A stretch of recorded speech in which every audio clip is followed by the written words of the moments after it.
How's it going, everybody? This is Dave with D&E Performance.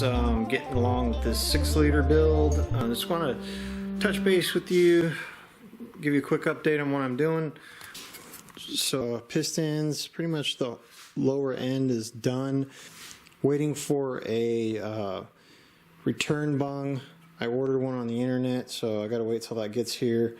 And also the feed, because later on he's going to be going turbo on this one. So installing the lifters and doing the lifter orientation on this, and this is the way I've been doing it on all my motors, is there's numbers right here too. I don't know if you guys can see that. There's numbers right here. So I make sure those numbers are facing down towards the bottom of the block. And then the lifters, I'm coming in here making sure that the hole points towards the piston side of the block, and it'll just look something like, just looks something like that, and you repeat the process for all 4 of them. Sure, to lubricate the inside of these trays. These trays take a lot of abuse, especially with a big cam.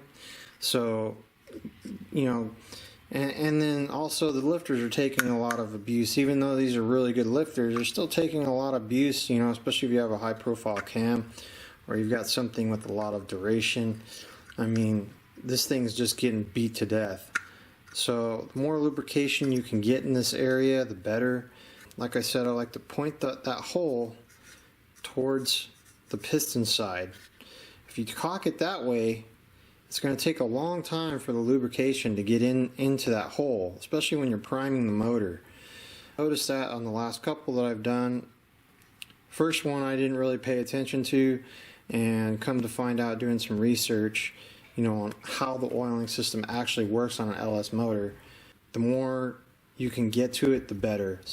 So this is the way it goes right here, and then it'll just go straight into the block.